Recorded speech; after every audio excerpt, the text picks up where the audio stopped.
Hey guys, how you doing? My name's Chris Butera, and welcome to the Bonesaw Podcast. This is our first episode, where me and my colleague Frank Lucci, whom I attended college with when I was dorming in SUNY Oswego for a little bit. Cool, but not really my cup of tea. Anyway, Frank's a really cool guy, and him and I are going to shoot on the Royal Rumble 2015.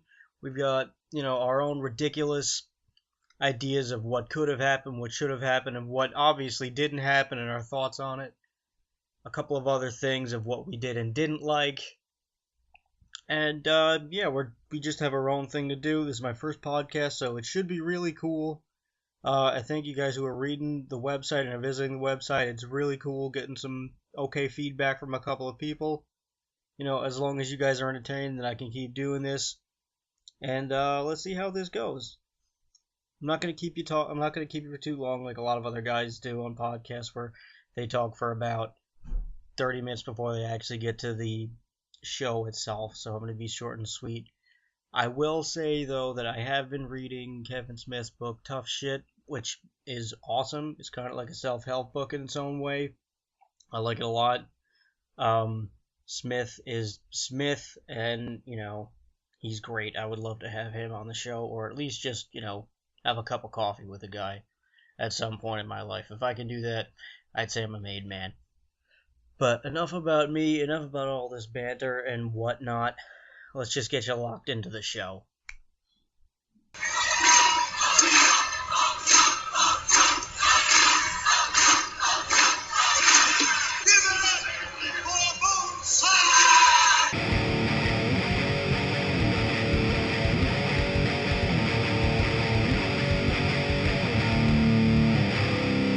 Bonesaw Podcast! Bonesaw Podcast! Bonesaw Podcast! Bonesaw!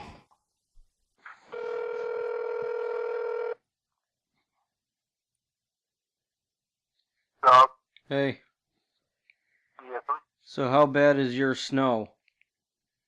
a trace. Apparently it's all avoiding this general area, and it's kind of curving right into Philly and Hartford, where law is happening. Oh, Yeah, like literally Western New York is getting nothing. We'll get maybe an inch. well, that's good. Yeah, we're getting clobbered a little bit. It just started to pick up the wind, so we're gonna start hitting it. I actually got out of work early, which was good. I'm jealous. Eh. Yeah, that was awful last night. Yeah, it was really disappointing. It wasn't like the whole my issue wasn't even Reigns winning because let's face it, it was obvious that it was either gonna be Reigns or Bryan. It was just the laziness. Like the whole thing was just booked so freaking lazy that I just did not like. We were all watching it, and we were like, really? Yeah. The first third, like the first 10 entries, like that was really good. Yeah, like Bubba Ray, that was great. Having Bubba Ray come out, I don't understand why there was no Devon thing. What was the whole deal that him and R-Truth had to do the Dudley Boys things? Like, I really hope that it wasn't just because R-Truth is black, because that's bad. Isn't in the New Day, so I had to give him something to do. I don't know. I just feel like it was like they had to do it to the Miz. Yeah, but the Miz is annoying. You know what I didn't get when they did the "What's Up" thing? He didn't freaking say "What's up." Yeah. That was the joke. I was just like, yeah, I don't know. It was like it's like in House of the Dead Overkill when the guy calls everyone a motherfucker, and then when the last bad guy is a literal motherfucker, he doesn't say it. Mm-hmm. That's like, I feel like R-Truth, like, I didn't know his song had like a second verse. I felt like that went on really long. Yeah, they gave him like 3 minutes. Holy shit, hold on. Yeah. You know that intern's glasses. Yeah, I was like he kept going, and we were like, all right, I'm gonna get a drink. Yeah, exactly. Like, it turned into a pee break. his entrance. I thought that they were building it for Miz to just chuck him out before he's in mid-rap. I thought that was what they were going to do. Yeah, but I don't know. It's just, like, one state where I was eliminated before Roman Reigns even entered the ring, I'm like, I think I know who's going to win. Yeah, like right after that, everybody, I think that's why everyone got so pissed off in the crowd. Not because, just because it was like, wow, we don't even get to, like, we don't even have a chance to, like, wonder. Like, now it's so obvious that no one gives a shit anymore. Mm-hmm. And he didn't even have, like, a special elimination. He just had, like, it was like, oh, alright, he just got eliminated like some regular guy. Mm-hmm. Like, half of the jobbers got eliminated more impactful than Bryan did. Yeah. And then, like, immediately after he got eliminated like that, like, no one show up. It was like time for, like, the Jack Swaggers and stuff to show up. I'm like, this would have been the time to have cameos on, like, an NXT call-up or Randy Orton. Yeah. But instead we get Jack Swagger, everyone's favorite American failure. Yeah. American failure. And he didn't even have Fat Robin Williams with him. Mm-hmm. Tell me Zeb doesn't look like Fat Robin Williams. Mm-hmm. I do. And, like, there were so many missed opportunities. Like, as far as I knew, they had 17 people confirmed for the Rumble match. That's like, there was no Randy Orton. There's 0 NXT people. There's no Sheamus. The injured guy returning was Zack Ryder of all fucking people. Yeah, what the fuck was that? And Rowan, who's already ready to compete again. We threw him in there. And Axel never entered. And Axel never enters, so Axel actually wins the Rumble. Yeah, exactly. He's the NXT call-up, Curtis Axel. Yeah. He was there for 2 weeks. Oh, but now you know what's gonna happen. He's gonna interrupt Reigns on Raw. Probably. He'll interrupt Reigns on Raw. Say I was never eliminated. They'll make some really terrible squash match right there that'll last 2 minutes, and Axel will once again get humiliated. Yeah. And then Rusev will demand a restart. Like, when people are chanting, we want Rusev. Yeah, dude. And, like, I forgot, like, he did. Hold on. Why did he change for Rusev? Like, is this going to be the new thing? And I'm like, oh, and that's like, it just, like, was like a minute later, oh, nope, he failed. Rusev failed. Yeah. Good job. Yeah, like, I don't understand what the point is. Rusev is then a real option hero. I don't know. Yeah, I don't know. It's shaping up to be fairly decent. Like, the championship match was really good. That was amazing. I don't think I've ever seen a triple threat match that's really been that good. Yeah, like, everyone pulled their weight. Like, everyone played their role really well. I figured Seth Rollins would be the one to lose. I can't really complain. Like, that was really good. I'm like, alright, things are on the uptick. Yeah. And they picked the wrong city for the Royal Rumble. Like, you know what I mean? Yeah, like as soon as that happened, I was like, they better not screw this up because Philly is going to murder them. Mm-hmm. And like, Brock Lesnar was the face of the heavyweight match. Yeah. Because he was with Paul Heyman. Like, Cena got like no reaction whatsoever. I'm pretty sure in Philly, even the kids boo John Cena. Mm-hmm. The Jolly Blue Rancher. Yeah, they're really running out of colors. Mm-hmm. At least it's not McDonald's colors anymore. That's Hulk Hogan's job. Yeah. The other thing that pissed me off was, like, they were building up the whole Ziggler, Rowan, and Ryback angle, and Ziggler is in there for 2 minutes at number 30. All he needed to do was be there for a long freaking time. Yeah, like, it's not like he had anything better to do, like, did the social media lounge, play him out or something, like... Yeah. You know what I mean? And then, like, Ryback didn't do jack shit either. Yeah. Eric Rowan kind of did something, I guess, but, I mean... He paves the way for Curtis Axel to win, so we have him to thank for that. I don't know, and The cancellation thing is really stupid, by the way. I just want to say that. I think it's the dumbest friggin' thing that they're really taking it this far. Also, this is the crowd that's cheering. Everybody was like cheering for Reigns last year. Mm-hmm. Like everyone was like, "Well, if Bryan isn't in the Rumble and Punk doesn't win, now we want Reigns to win." And now he wins, and everyone's like, "Oh, fuck this guy." Well, just like it's painfully obvious, like. Yeah, I don't think it was the guy. I think it was the execution. Picking up people and dumping them out like without resistance. Yeah. I'm like, gee, I wonder what's gonna happen as they like choose to ignore like the like Roman Reigns suck chants and everything like that. Like, why aren't they immediately just picking up and throwing him out instead of like Ryback and whatnot? Yeah, I don't know. I mean, I don't think that people were that mad at the guy. I think that everyone was just mad at how lazily done this thing was. Yeah, like there was. Like I'm pretty sure. They have the Rock there. Why couldn't they just call Harville and be like, Rock, get in there and like help your cousin? Yeah, well, like I guess he did, but it was like afterwards, and like I didn't even realize like Russo was still there. You know what I mean? Yeah. Like, that would have been great if they had just made him eliminate him anyway. Yeah, but Roman Reigns won. But I'm like, why are they playing the music? Like, is there gonna be like shenanigans? Like, are they gonna Triple H gonna come out and be like, "I'm sorry, we decided to hate you"? Yeah, like they were doing the Die Hard thing where he kills everyone, and then they're like, "No, there's one guy left." And then you're supposed to just be like, "Oh my god, this is awesome, he's gonna kill this guy too." Except it really had already tanked so far down that nothing mattered. Mm-hmm. They could have had The Rock enter the Royal Rumble with a hologram of the Macho Man Randy Savage. And, like, Hulk Hogan using a rascal to drive to the ring.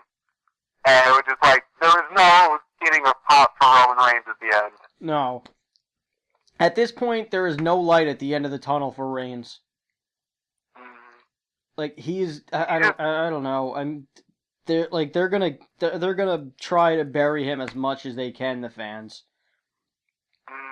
And it's become the scapegoat. Absolutely. Yeah. Well, the problem was before he got injured, everyone was like cool with everything, and then when he came back, and whoever is writing the promos is, oh my god, that's what's killing him.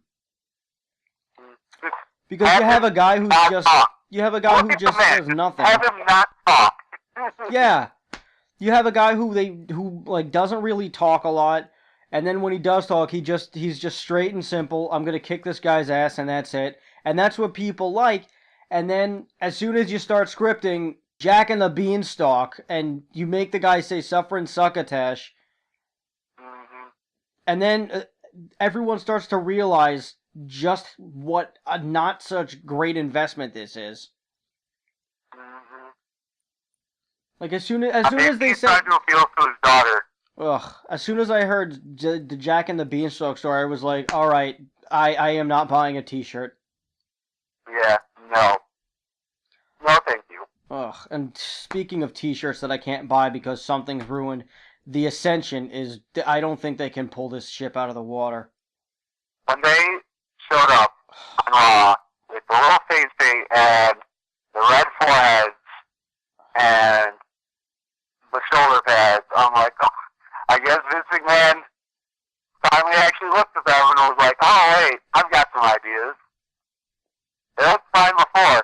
And can we talk about the one with the mohawk? I get them constantly confused. I know it's Connor and Victor, but... Yeah, Connor's the one with the mohawk. Victor's got the long hair. Can we talk about the fact that he just has sideburns and a goatee and nothing on the sides of his head? So there's just a, 2-inch strip of hair on either side of his face. Yeah, that is a dumb facial hair. It distracts me and pulls me out of his match every time. So I'm just like, why would you do this? Yeah, like, at least Victor looks like Ra's al Ghul. Yeah, exactly. The other guy's just like, I meticulously maintained this patch on the side of my face, by my ear. I guess it looks cool. Maybe the if I'm wearing Egyptian eye makeup and I've painted my forehead red. There's really nothing else I could do wrong at this point. Well, I saw the other guy, like, shaved his belly but not his chest, so he just has, like, the hairiest, like, man boobs of all time. I didn't even notice that. Shoulder pads off. They look really small next to everybody else, though, sometimes. Yeah, like, they're big guys, and, like, and I see, like, they look big because they mostly say smaller guys, but, like, the Road Dogg is taller than him, than both those guys. You know what I mean? Like, Connor was the smallest, or, Victor was the smallest guy in that whole match. Yeah, he looked tiny, man. Mm-hmm. But, like, but I don't know, man. The whole problem was, yeah, cool, they beat, once again, they never should have made them talk. Because as soon as they came out and they did the whole, we're better than these legendary tag teams that that 3/4 of the audience doesn't know because they're aged 12 and under, I was like, oh no. I was like, they're not going to make them do a promo. Like, I thought that the promo was going to be, we're the Ascension and we're going to kick everybody's ass and win the tag team champions, and then we're going to dominate the league forever. And that would have been fine. But as soon as you're doing comparisons to somebody else that's legendary and trying to put yourself in a bracket, it is just not going to work. Nobody's going to buy into it. And on top of that, you debut them to a team that just lost, where the other guy is a stunt double, so where he just doesn't do anything the whole match. So, really, they want a glorified handicap match against a team that already lost their tag team championships an hour ago. You can't say that that's a strong debut for anybody. No, not at all.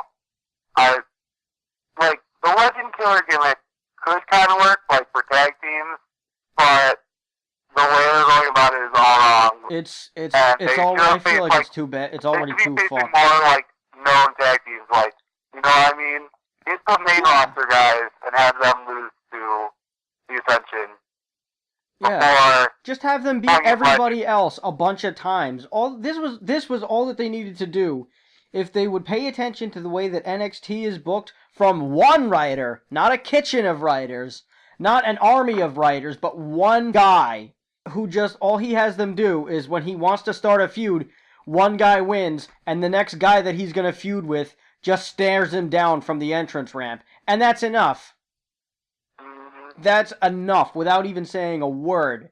All they needed to do was, as soon as the Usos won the tag team championship, was have the Ascension just come out and stare them down from the ramp, or even just run in and beat the shit out of them while they were in mid-celebration. That would have been enough to just start them off on a good thing, and then have them run roughshod over team after team after team, every show, and then just kill them, and just kill the Usos at the Rumble for the titles. That's all that we needed to have a good debut for this team, and now the whole thing is just completely derailed, that the plane has crash-landed into the mountain. Well, as you know, the Usos have to feud with you for like 4 or 5 months before moving on to a new team. So we can expect the Miz and Mizdow feud to extend until like after WrestleMania, and then maybe the Ascension will get their shot. Until then, they're in a holding pattern.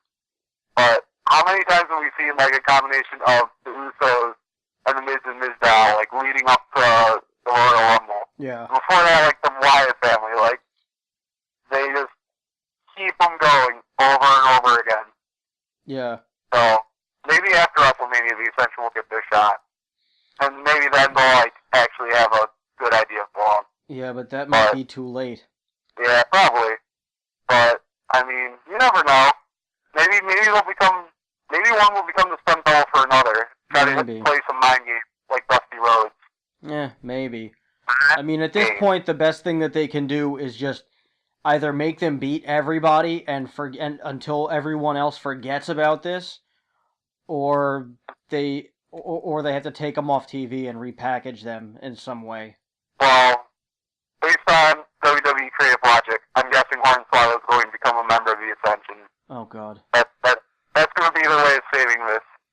Little Ascension. Little Ascension. Little Ascension. Little Ascension. He's going to be like, shave half of his head,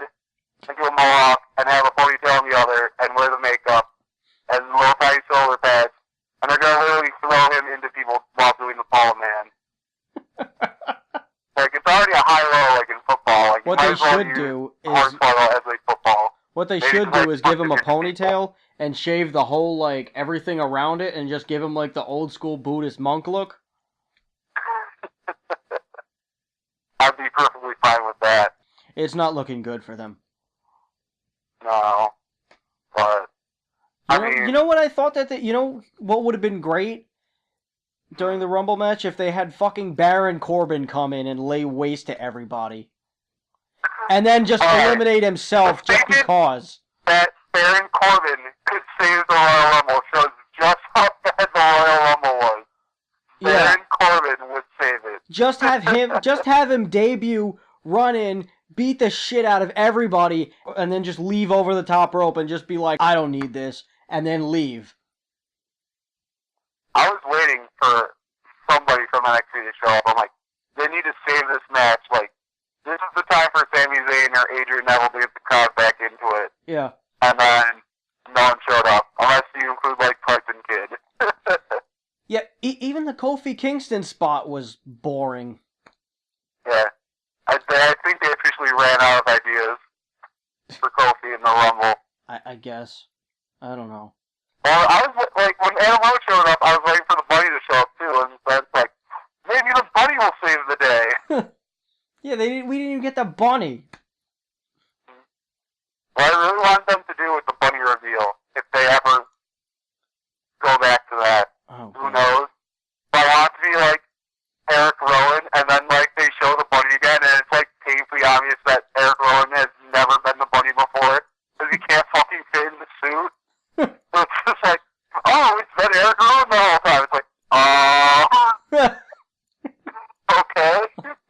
You know what I mean? Just like keep changing like the size of the person. He might be the most exciting character to watch right now because his character is like consistently in development because he's so out there. I was pleasantly surprised when he actually spoke, and I was like, he seems to be able to speak pretty well on the mic. Like, yeah, he wasn't that bad.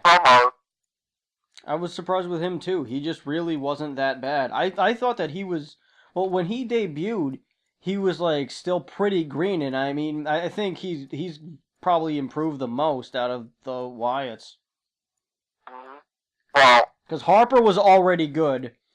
Wyatt got better in NXT, and then he got much better. And Rowan was just kind of like the dead weight there, but Rowan is just really, really good now, actually. He's still a little rougher on the edges, but he's like really getting there. I remember like a random SmackDown tag match where it was the Wyatt family versus like Big Show and Mark Henry. And Eric Rowan just casually picks up and slams the Big Show. I'm like, why is this happening on SmackDown right now? I feel like that would have been a big spot on the pay-per-view. Like, why are they doing anything with Eric Rowan? Instead they invent terrible matches for him to be in and have him lose to everybody. Yeah, I didn't understand the necessity for a stairs match last month. I like how they claimed that it was 200. But that was actually a good match, though. That was I was surprised that it turned out to be a good match. It was alright.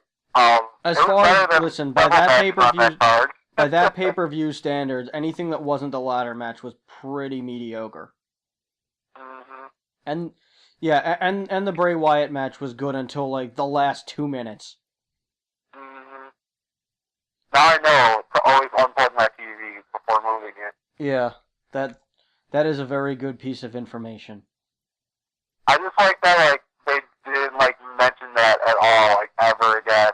There's like no like long-term implications of a TV exploding in Dean Ambrose's face. He's just kind of over it. Yeah, he was back on the next day.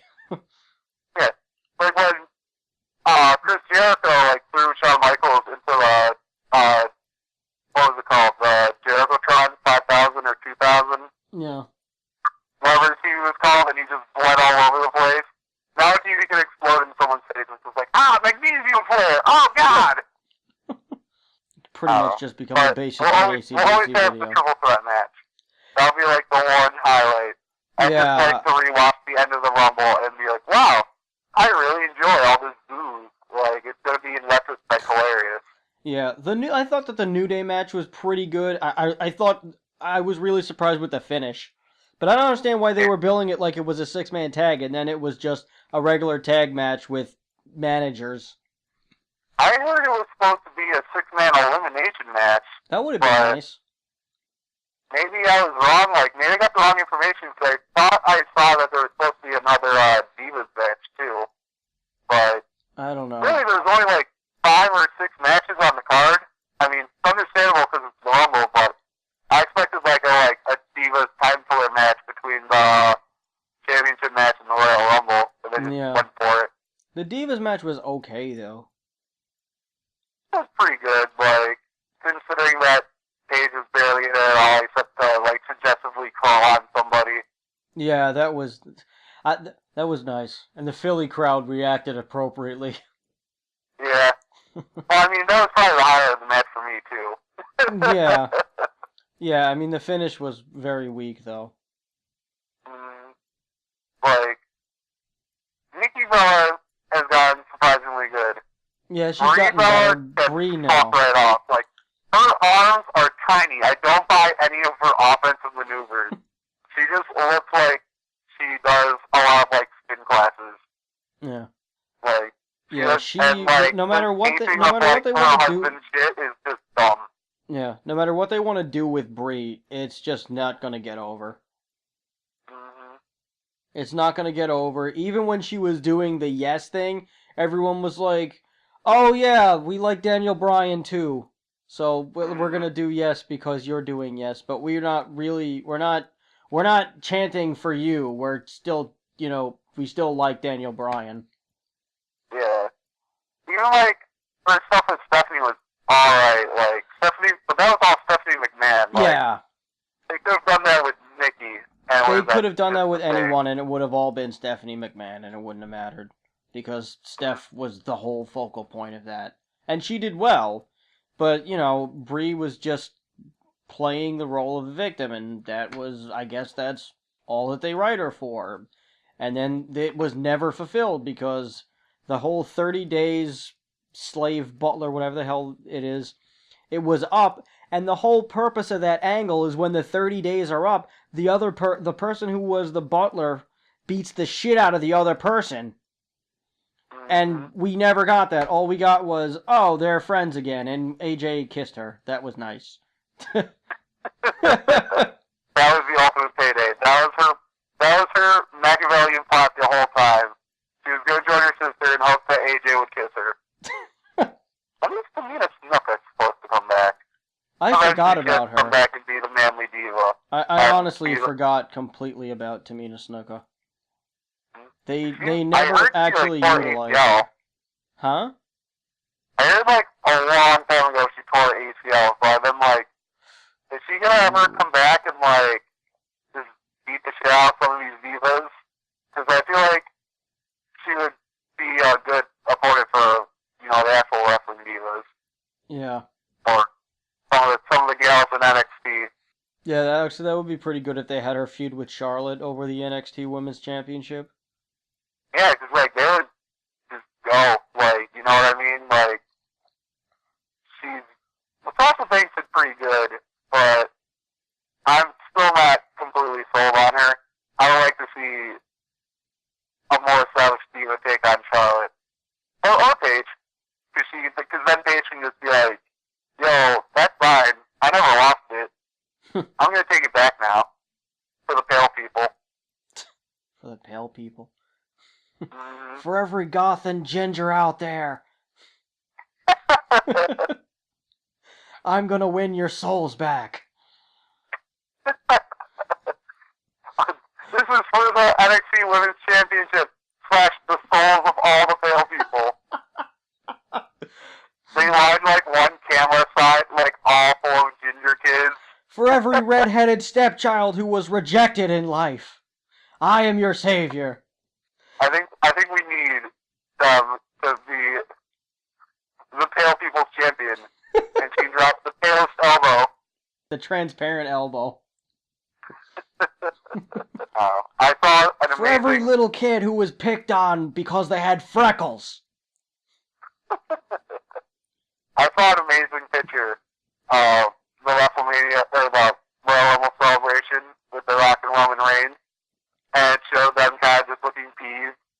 Yeah. And then the caption was, when your friend makes you introduce your annoying cousin to all your friends.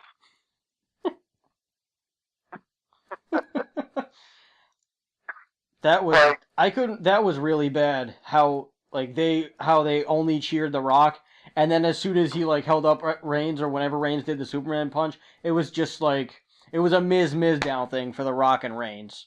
Everyone cheered The Rock, and then as soon as they went to highlight Reigns, they just turned the boos right back on.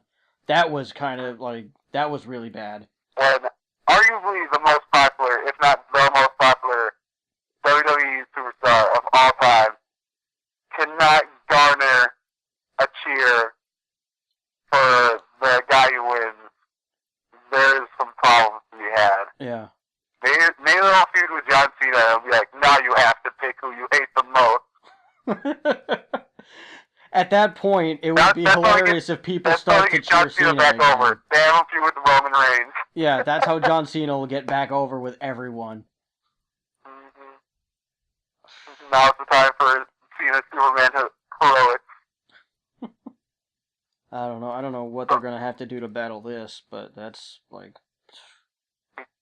Well, they have Fastlane to look forward to. Yeah. Also, Kane and Big Show just dumping people out like they were nothing. That was really lazy too. I really thought that was terrible. No one's fighting back. Yeah, it hurts that much. Yeah, Dean Ambrose, the guy who kicks out of getting thrown through a table and shit. He the guy jumps off the Hell in a Cell, still takes a curb stomp and kicks out or whatever. Goes to Hell and back with Bray Wyatt, still kicks out. He gets chokeslammed and then punched in the face, and that's it. Yeah, doesn't even resist. Yeah, that was that was that's why I was mad, and that's why I think a lot of people were mad, just because of how lazy and obvious the Rumble was booked. Yeah, there's no heroics. There's no effort. They could have had a bunch of peaks where they're trying to throw these people out and they resist, and they have to band together and anything like that. But no, it's just they dump out all the fan favorites in 2 minutes, and I just don't understand why.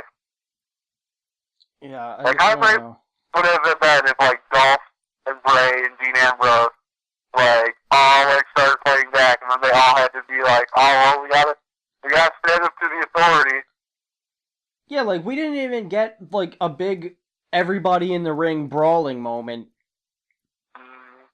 There's usually a spot where there's 15 people in the ring or 10 people in the ring or whatever, and they're all just kicking each other's asses, and then they all work together to get the big guy out, and then everyone else goes off on each other again. We got none of that. It was maybe the most people that were in at a time were 5, but you can see more canvas than people. You know what I just realized? I feel if Adam Rose, this is kayfabe, Adam Rose, if he was smart, what he would have done is if Eric Rowan can just walk in and eliminate Luke Harper, he should have had his Rosebuds just swarm the ring and throw everybody out and crowd surf them out, and just constantly do that so he'd win the Royal Rumble by just using these 20 people to control the match.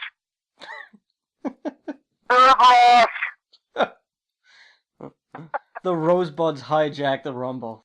I mean, he was wearing NWO Hollywood Hogan colors and bandanas and stuff. Yeah. How amazing would it be if all of a sudden he just grabbed the guitar and started playing air guitar with it? Surprise! I think the bunny is Sting. I mean, obviously. That too. We didn't even get a picture of Sting at the Rumble. I love how JBL on the Raw beforehand was that's just a picture of Sting. Yeah, why would you say that? Why would that thought even cross your head? It's a picture of Sting. Why would you say that? They need to find a really bad offered picture of Sting and throw it up there next time. They play the music and it's just him in a Waffle They should get a Oh God! They should get a picture of. Sting! They should get a picture of Sting from the Police Sting and just put that on there. Oh my God! They should have Sting from the Police guest host a Raw and give Sting an autographed picture of Sting. Stingception. And then he gives it to Sting, and Sting's like, "This is a picture. What is this?" And he's like, "It's a picture of Sting." How great would it be if they played Sting's music and then all of a sudden they mix it with like Roxanne and Singer Sting comes out with the rest of the police? Or they have like this, or they show Sting's Titantron and the whole thing goes black, and then when the lights go on, there's a picture of Sting just in the ring on a canvas.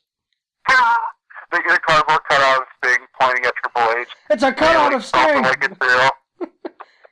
Shuck it, duck it, quack, quack!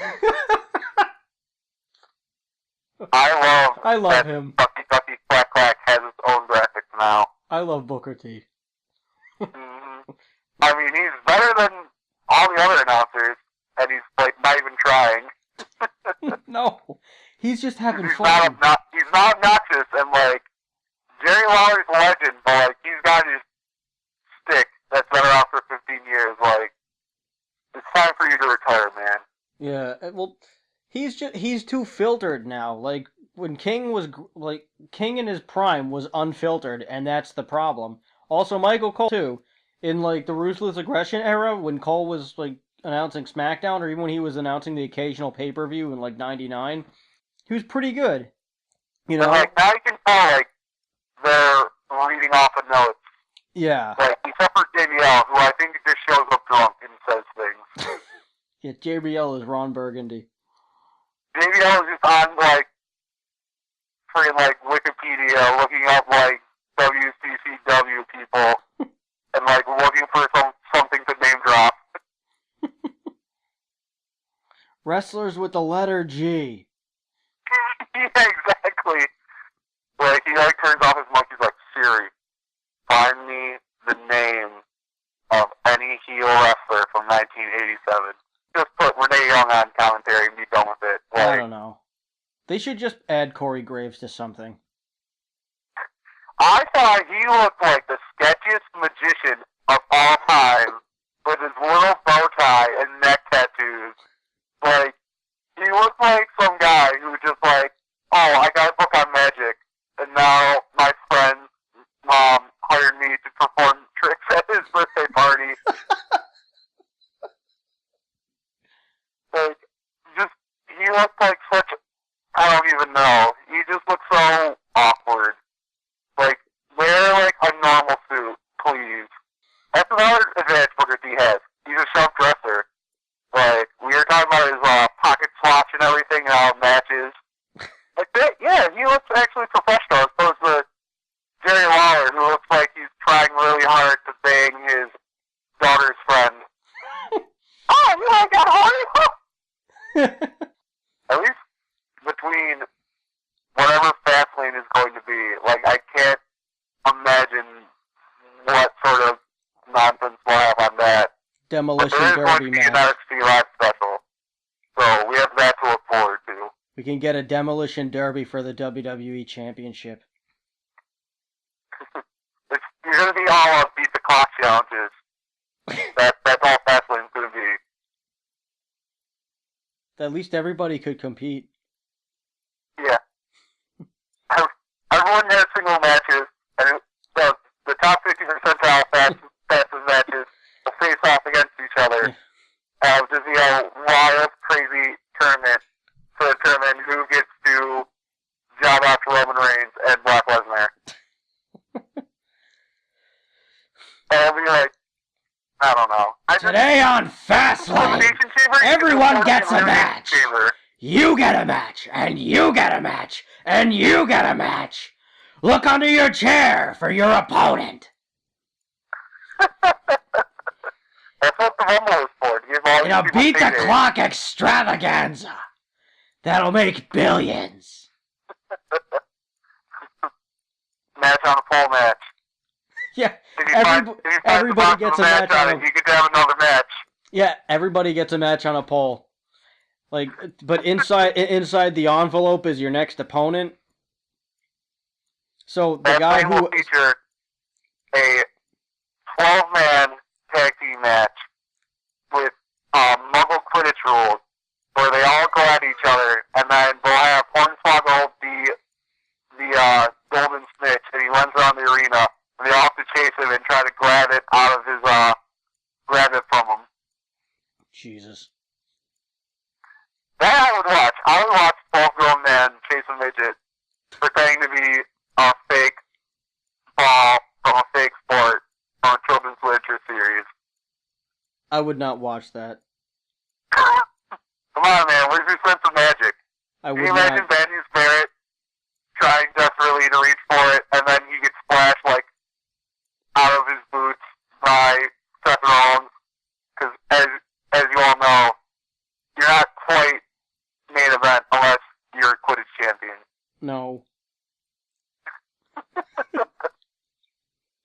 They start playing that, bring back the sumo monster truck match, like in Halloween Havoc 95. Oh my god. That's what Fastlane is. I tried watching that, and it's just, the Royal Rumble was better than that. Not much. At least we got to see a mustache-less Hulk Hogan pretend to drive a monster truck. Well, and then the Big Show, aka the Giant, gets thrown off the building and just be fine. Yeah. The ultimate no-sell. I guess as long as we don't get a Chambers of Horrors match. You never know, man. They're either going to retrofit the Elimination Chamber to be a Chamber of Horrors match. Where the Miz gets electrocuted by the Mizdow. They bring back a dude the Butcher just to get electrocuted again.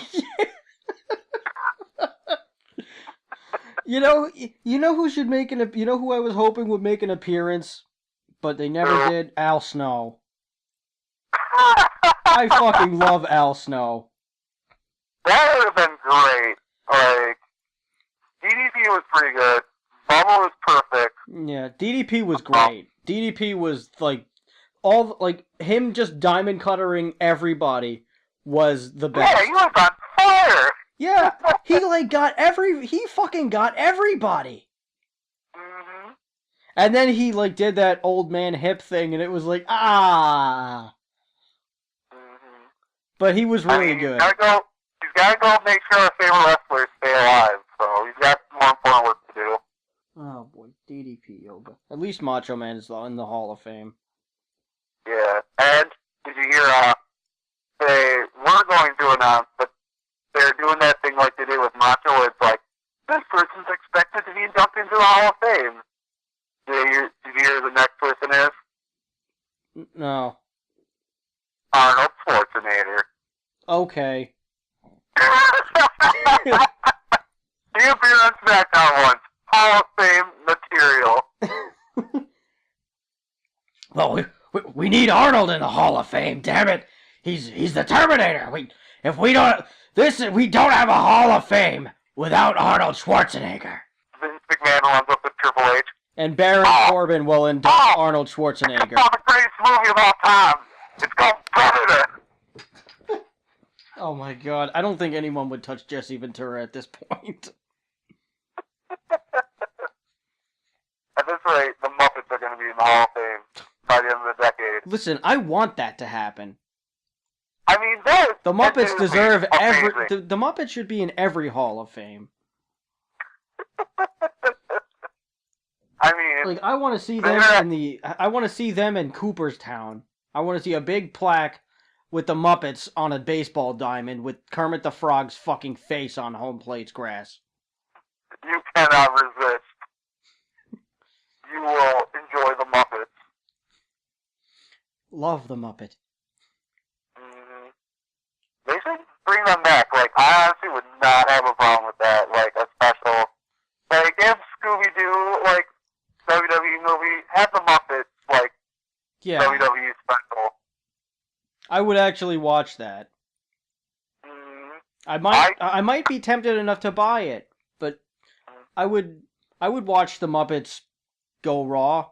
Oh no, they can't name it that. Please don't name it that. That sounds really bad. The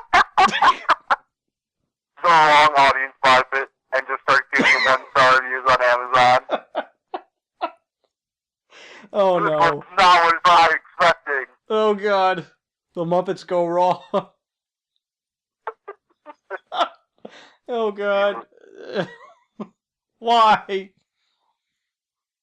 know, it should bring back the Death Post just for like all these like cartoon TV series that we'd all like to see since it's PG now. Like, I'm waiting for them to be like, here come the Flintstones, and they just have like one animated cell of like Fred Flintstone, Yeah. and they move its mouth up and down to talk. Or the Jetsons. Oh my god, the Jetsons. Come on, Let's see the ultimate WWE feud with the Jetsons. the Ascension. The Ascension has to feud with the Jetsons because they want to be the future, so they have to go to the future and they have to squash that too. It's brilliant. And Seth Rollins, he's like, the only way I'm going to become the future of the WWE is by curse stopping Rosie the Robot.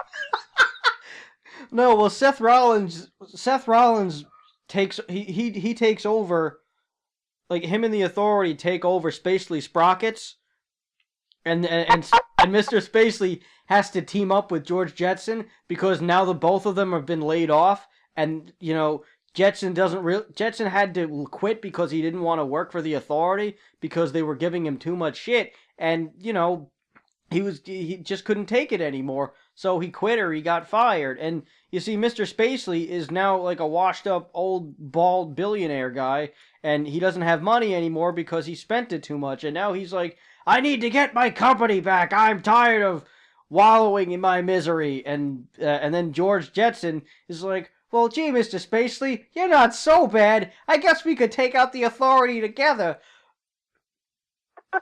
That's your cartoon. George Jetson knows one wrestler, Max Moon. Max Moon. Bring him back. He's got the jetpack. He's ready to go. The Rocketeer. Mm-hmm. And then, for the time to WWE Immortals, they bring out Scorpion and Sub-Zero, and they feud with the Ascension. Oh, Jesus. At this point, that's the best move for the Ascension. To just team up with Mortal Kombat characters. I mean, why not? Like, they did DC versus Mortal Kombat. Why not WWE versus Mortal Kombat? Why not? Ed Boon would do it. Hey guys. I'd really like to be in this game. And they need to get Goldust and Stardust, too, because they also look like Mortal Kombat characters. Oh my god. The state of you, Stardust. Like, what is going on? I love it. I mean, when he dressed up like a can of Rockstar, it made sense. Because he looks like his brother. Now, like, I just feel like his makeup isn't elaborate enough to warrant all these, like, color changes. It just looks like a 6-year-old painting his face. And then he's got, like, the color contacts. Oh, it looks cool. I think, like, the whole point of the gimmick just shows us how much more versatile Cody Rhodes is. Because this gimmick is him doing an impression of his brother from 1996. Are you saying that growing a mustache didn't show the full range of Cody Rhodes? Well, the fact that he could only get the fact that he could get a mustache over, that was already, you know, cool enough. Well, Spartacus is one of those things where one week I'll be like, yeah, that was pretty good. And then the next week I'm like, I don't know if I'm into this.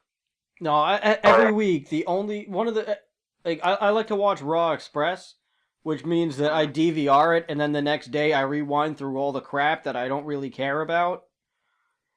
And I always watch the Stardust matches and the Goldust matches. I always watch those, no matter who the hell they're fighting, because they're great to watch. Like, even Los Matadors. He's not a bad wrestler, just, I don't know, like, I feel like he's not gonna, like, win anything as Stardust. Like, until Goldust retires, like, I don't see it really going anywhere That's the only thing that they need to do. They need to just, they need to find a way to get him to become Cody Rhodes again.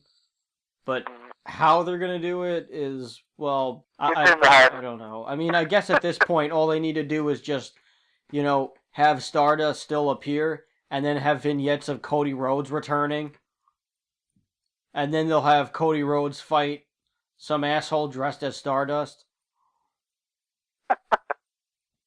What they should do is that Cody Rhodes comes on camera and he reveals his college student age film of him dressing as a hippie, and he becomes the new Dude Love as well. Why not? Just make him like a fish fan. Just have Dude Love officiate the match. I think they should bring back Dusty Rhodes, and they make him wear the face paint too. Oh my god! I'm surprised they never did that. Toxic Dust. That would be great. Dusty Dust. And they add a design that incorporates all the stars on his forehead. God. So he just has a bunch of colorful lights on his head. Ooh, baby, the stars are with me all along. I am the cosmic key. Dusty Dust. And then he'd be Aurora Rhodes.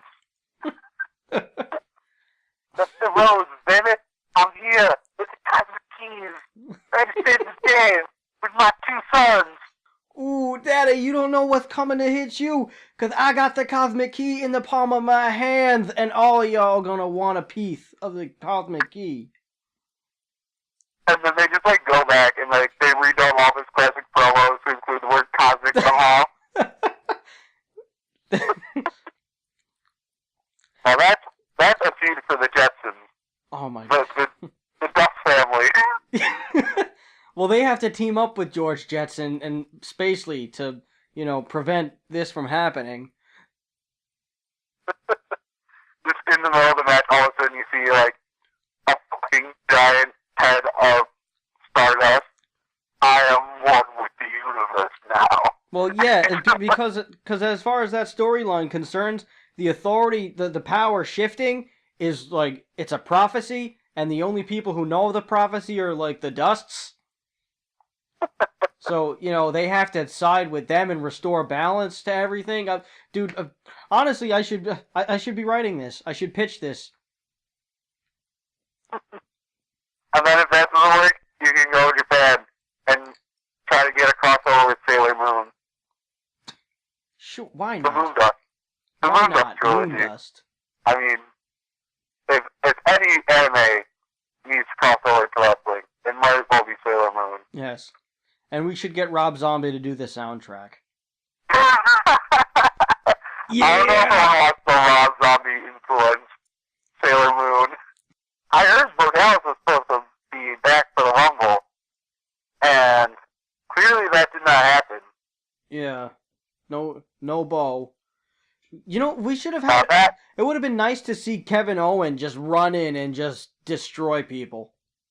yeah, just murder everything. I still think Baron Corbin would have been the way to go for just a random NXT call-up to decimate people. I mean, there's so many sure people in there, they should have had somebody. Or even Anybody fucking Mojo. NXT. Even have Mojo Rawley just run in, throw shit around, throw people around, beat them up, and just be like, yeah, I'm so hyped! I'm so hyped! And then, run off, and then, completely forget what he was doing. Or even just anybody from NXT. Jason Jordan. Fucking Buddy Murphy. I would have popped for Buddy Murphy. Aiden English. I would have been... Just if put Aiden him English in showed there. up, I would have been so stoked. Or put both of the dragons in there. Well, they had Sin Cara. Yeah, but put the other one. Put Kalisto. Yeah, put Kalisto in there. He's a fun little guy to bump around. I feel like... Well, what they could have done was they could have... Adrian Neville show up, towards the end.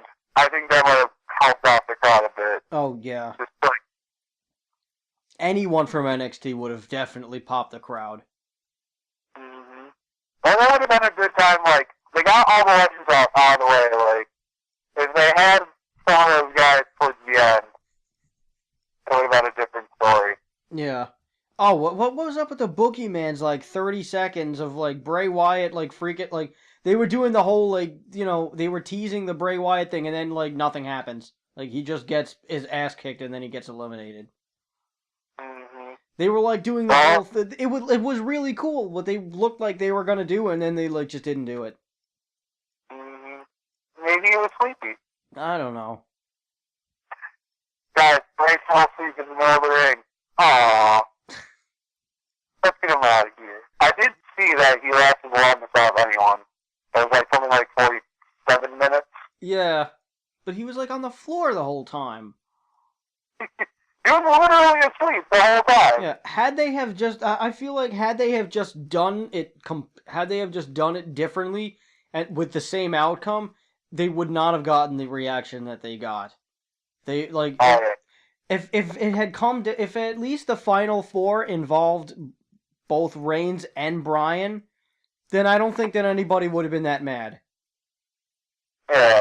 Upset that would they have been upset? Yeah, but they would not have been furious. Like, I was watching with a couple of my friends, and like, oh, you know, Bray Wyatt could. I'm like, Bray Wyatt's not gonna win this. Yeah. Like there was a point where where right after Bryan got eliminated, everyone was like, you know what? At this point, I don't care if Sin Cara wins the fucking Rumble. Unico comes back. Yeah, or like one of my friends was just said, you know what? If Kane or Big Show won, I actually wouldn't be that mad. That would have been like at least interesting, like sort of interesting in that it would be like, who's the authority? Like the Authority versus Brock Lesnar, like. Or they at least just could have had like. Or, you know, if they had gone that route of having, you know, one of the Authority guys win the Rumble after shenanigans, then they would have at least had the time to build Reigns for like Fastlane or whatever it is, and just have him fight said Authority member who won the Rumble for the #1 contendership spot, and people would have people probably would not have reacted that negatively. Yeah. Because at least it would have gotten legit heel heat for the Authority member. Mm-hmm. Now I think about it, Roman Reigns didn't do a whole hell of a lot during the Royal Rumble match either. He really didn't do very much. The other problem with Reigns is if you don't make him look dominant, then he doesn't look special. Yeah. Like when he was in the Shield or when he was running roughshod over people in singles division stuff before he got injured, everyone was like on board with him because all he did was just kick people's asses, and that's it. And then once they have him doing promos and once they have him getting beaten up when he comes back to try to gain sympathy for him, it really doesn't work because the only Reigns that we know is just nothing phases this guy. He'll kick your ass. Like, this guy is the Doomsday to John Cena's Superman. And now we're just like, oh, he can get hurt too. Oh, that's disappointing. I don't know. Maybe a little vulnerability, like, so it's like, well, maybe they could take him down. But I feel like we've done too much of that with, like, John Cena, where it's like, oh no, they're beating up our hero. I wonder how he's going to improbably rally again. Yeah, nobody wants to see that anymore. They just want to see a guy who just clears the ring because they're so sick of watching a guy get beat up and then he just overcomes everything one after another to the point where there's no reason for him to even try. Pull off like the getting beat up and rallying is Daniel Bryan because like now people will be like legitimately concerned. Well, yeah, because of his size. He one, the injury, and two, he's always the smallest guy in the ring, pretty much. Mm-hmm. So he has that psychology on his side forever. Mm-hmm. It just doesn't work if you go one route with somebody and then you just go the complete other route with them a month later when they come back from injury, and then, now we're supposed to believe that they're not this immortal thing. Yeah. Like, it's one thing if you repackage the person or if you change, but it's a complete other issue if you just dramatically change their character from one way to another upon their return 2 months later. Because then you leave the fans indecisive about, and then they speculate on what the hell they were doing, liking this person to begin with. Yeah. Throwing Roman Reigns against, like, the Big Show is, like, a guaranteed way to stall your push. No one really wants to see, a Big Show main event feud anymore. Like, you know what I mean? Yeah. It's been done. Same with, like, Kane. Like, they keep throwing these, like, older wrestlers at the up-and-comers. And they lose all the time on Raw and SmackDown anyway. And their main event matches are always pretty terrible. So why is it, like, the immediate gut reaction, like, throw Bryan against Kane, throw Reigns against the Big Show? Because they barely have any established guys left because they did not do a very good job of establishing anyone over the years.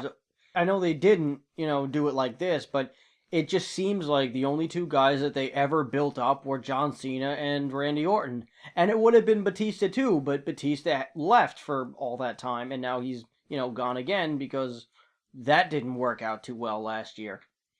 The people are mean to me. Screw this, I'm going to play an alien. To be fair, though, it worked out for Batista pretty well. Yeah. In the long run. Well, I have nothing against him. It's like, I liked him. I liked how he embraced everything that was coming at him. I liked how he handled the situation last year.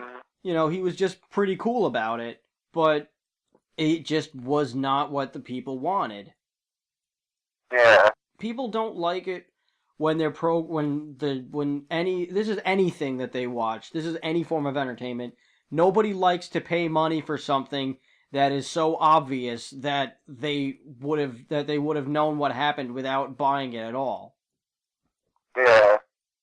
And I think that's what led to people's reactions too, because a lot of them, especially the people who were there who paid, their hard-earned dollars because they wanted to see a good show, and all they got out of it was, this is the most obvious victory ever, 30 minutes into a 1 hour match. Like, the thing that you paid money for. Filled match of the year. Like, it's just supposed to be a roller coaster the entire time. And this was not that at all. It was painfully obvious that two potential people were going to win. And halfway through, it became really obvious who was going to win. And they didn't do enough to keep it interesting, even though, like, let's be real, we usually know who's going to win the Rumble, or we have, like, a fairly good idea. Now, there's always the couple people who have a good shot. This was just, the appeal of the Rumble is to see how it unfolds, not the actual ending. And this was just, like, a failure in all parts of the match. Exactly. Even if the Final Four were the same, like, even if there was the same general outcome, but it was Reigns and Ambrose as the last two, and then they did the Rusev thing afterwards, I think it would have been much better if they had done that instead. Yeah.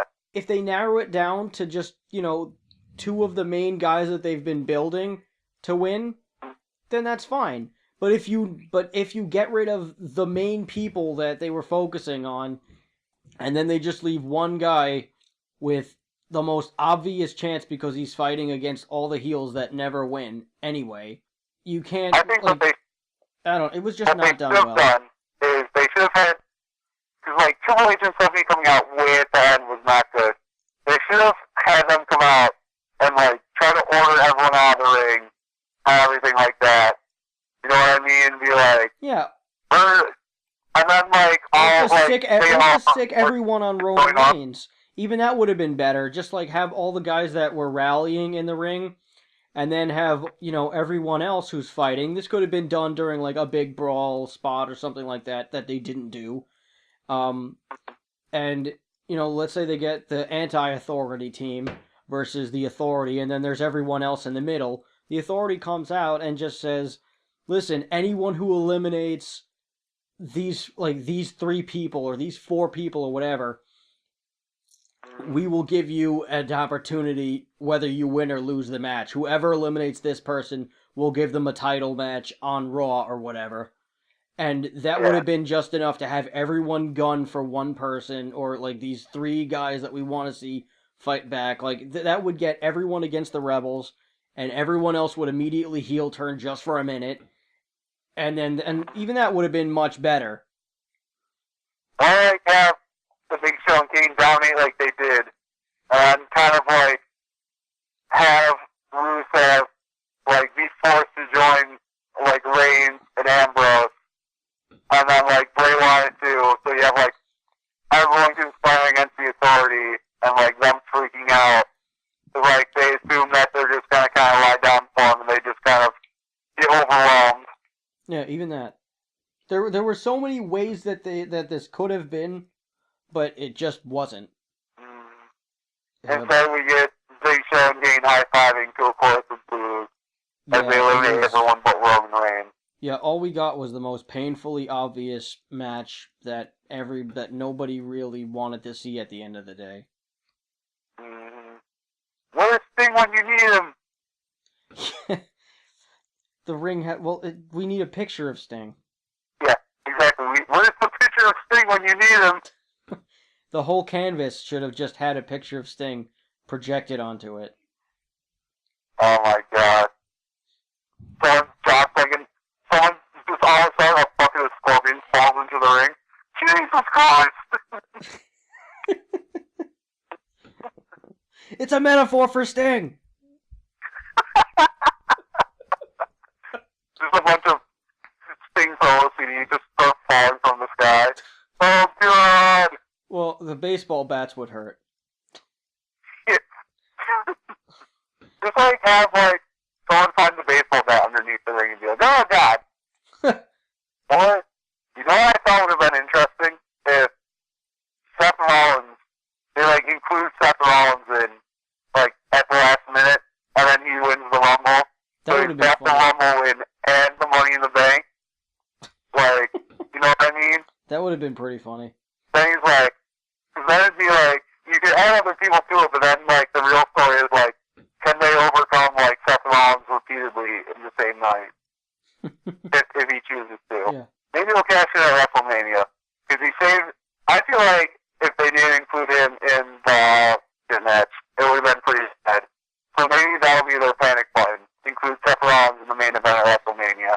Maybe, because at this point, I don't know if people... I don't know if it's that people, really wanted Daniel Bryan to win that badly. I mean, of course they did.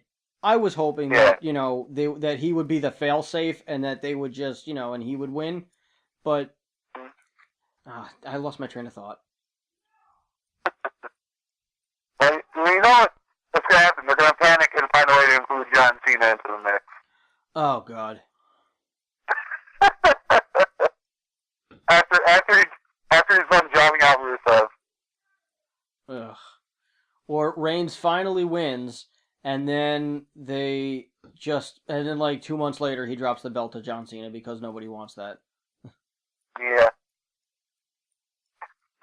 At Payback. Yeah, at Payback. The biggest show of June. You never know. But the thing is, like, this is the time that WWE can pull all together, so you never know. Like, they'll probably add something really good in Hartford, but... I'm sure they will. I'm pretty sure that Stephanie will cut a promo saying that, I'm pretty sure that Stephanie will cut a promo saying that even the people in Philadelphia didn't want Reigns to win. Because she gets to be snarky like that sometimes, and it's pretty funny. Oh, yeah. I mean, that would be some pretty good leverage in her promo, though. If she was like, Reigns, we told you that you're not best for business. Even the WWE Universe didn't want this. Which he could say, and I think she would get a pop for that. With fans. And Cesaro comes out like, I can connect with fans. Didn't you hear my dad? No, you can't. Yeah. Vince McMahon looks at the footage from Royal Rumble and concludes that The Rock is not over and decides to phase him out. Oh, God. Maybe if The Rock didn't show up, they would have cheered. God damn it! Next time we're gonna get Austin.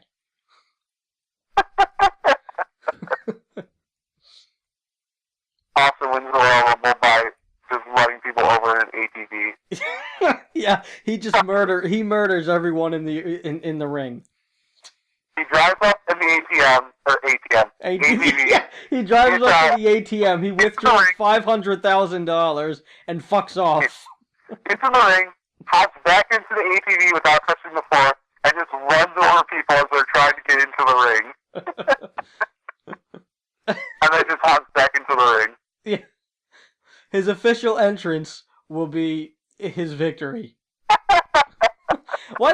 How come that's never happened? How come no one has ever tried to do that? Where the guy has just never entered, or he just enters the Rumble and then he he goes in the ring and then he slides out from under it and he just says, "Fuck it, I'm just gonna wait." Gets in a taxi and drives around the arena waiting.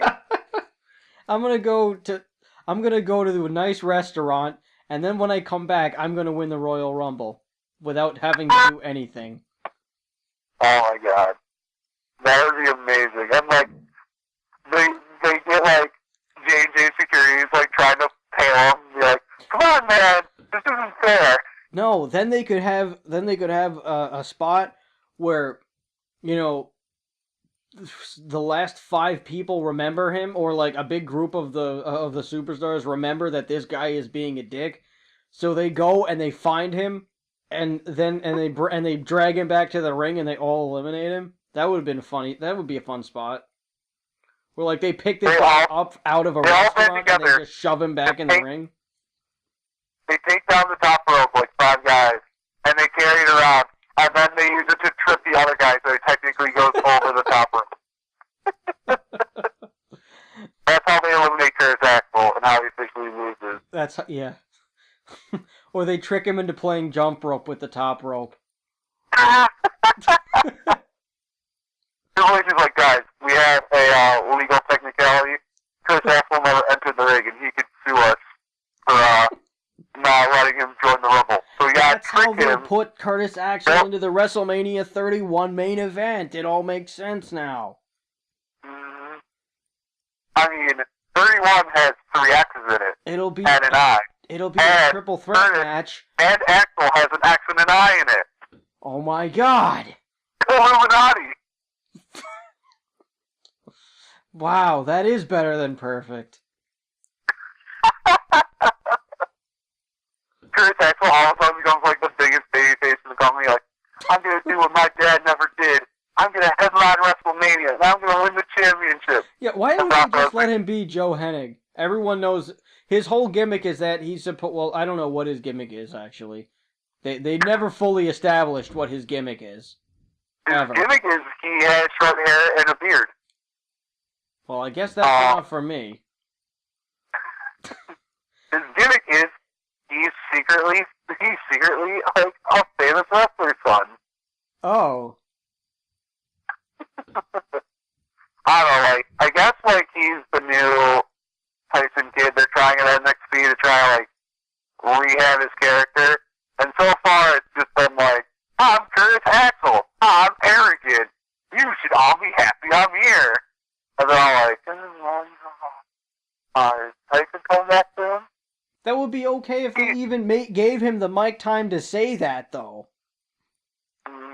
If he could just be a dick, like when Orton first showed up, and, you know, he was doing the whole, look who my dad is thing. I'm so cool. I'm gonna get better, and everyone's gonna love me, and I can't wait to see you guys, and everyone hated him. If they gave him the mic time to say that, that would even be an improvement. It turns out that he's actually not the son of Mr. Perfect. He has to figure out, like, whose son am I? Yeah, he has an identity crisis, and he goes through like another conspiracy theory angle with Jericho. He's just like, and who's my famous dad? Your dad's not famous. No, it has to be someone famous. My mom told me he was a very important person. That's how he joins the Miz's stable. He discovers that he's the illegitimate child of Marlon Brando or Martin Scorsese because the Miz has no director. Therefore, he has no direction. And Curtis Axel was secretly the leader of the stable the whole time. Oh my god. Oh, this poor guy. I really wish that he would get what he deserves. I mean, they tried. The problem is, like, They didn't try it seems hard like enough. Paul Heyman can get over one wrestler at a time. Every time they have more than one person he's supposed to manage, like, it doesn't work. Yeah. There's just so much Paul Heyman that can go around. Before he owes you money. Yeah, exactly. He's probably doing pretty well for himself now. Well, yeah, but he's still not going to give people money back. I don't think, like, legally he has to. Well, he still owes Jericho $5. Oh, yeah, but what was it? Was it $200 or whatever? Yes, it was it was something like that he said in the promo. And they tried to lay him the check for it. Yeah. That's another thing I'm worried about with, like, Roman Reigns. The way they try to get babyfaces over now, too, is, like, the babyface bully. So it's like Chris Jericho threatening this old, out-of-shape wrestling manager to the cheers of the crowd. And I feel like Roman Reigns is just going to, like, bring back concessions Kane and humiliate him. And he's like, look, man, I'm just trying to do my job. I need to see my family. Little Kane and Mrs. Kane. Mr. Kane and Mrs. Kane are doing just fine with their realty business. Thank you very much. The world's strongest libertarian. That should be his new gimmick. Like, he should end his run as the world's strongest libertarian. And just like, I believe in small government and large muscles.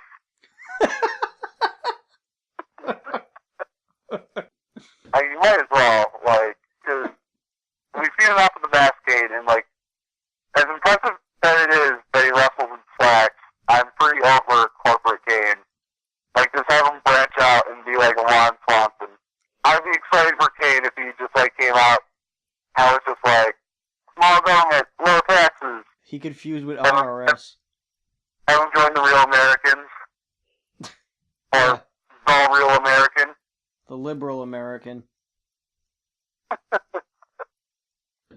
You'd play with the bureaucrat. The bureaucrat. Wow. I like that. Now that will make some money. Make billions. As long as you make a big show. We see you, world's strongest libertarian, and we raise you the biggest bureaucrat in the world.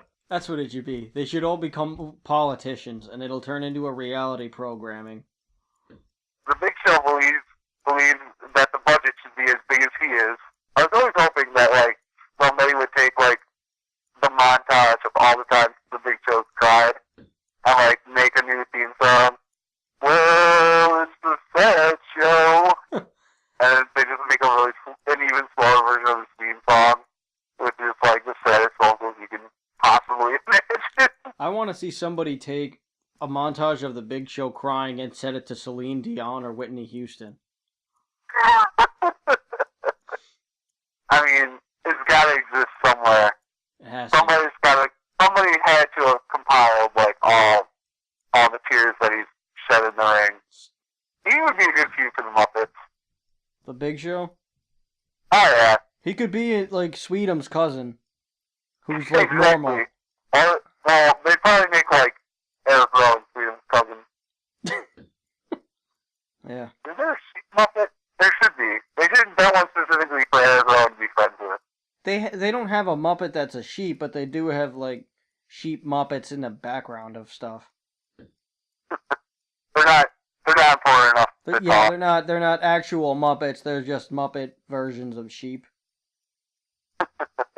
So they're not they don't really count, I guess. How about that? The Muppets take WrestleMania. I mean, Scooby-Doo, have you seen, like, the actual, like, Scooby-Doo WrestleMania mystery? No. Okay. So, spoiler alert, Shaggy and Scooby get to be in WrestleMania in a match against Kane. Oh, no. Yeah, that happens. Kane jobs to Shaggy and Scooby.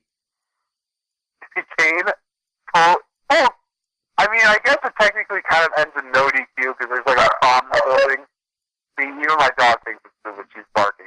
Oh, no. But it's bad. The Miz jobs to the Ghost Bear. Kane jobs to Shaggy and Scooby. There's a Ghost Bear? There is a Ghost Bear.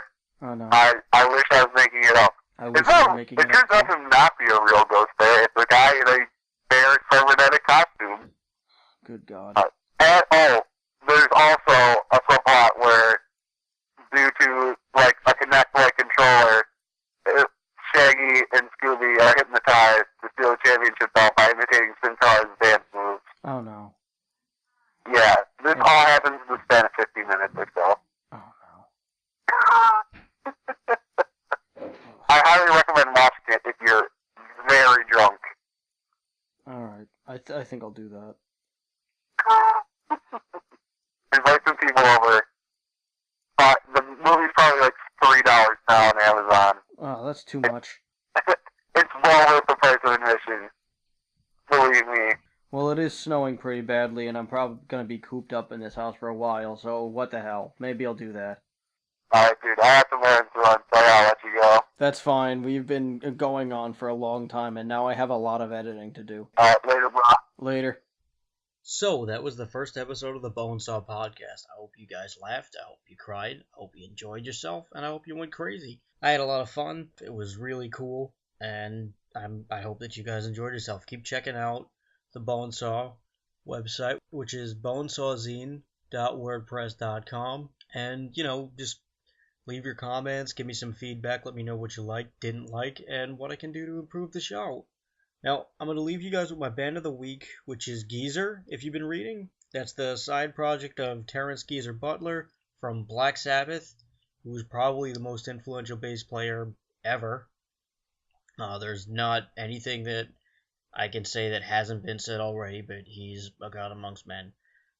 This is off of Geezer's 2005 album and their last album, Homework, pun intended. This is called Dogs of Whore. Before I leave you with this, just some parting words. Know your worth. If you know how valuable you are and you know your own self-worth, you're untouchable. Okay? See you guys next time. This is Dogs of Whore by Geezer.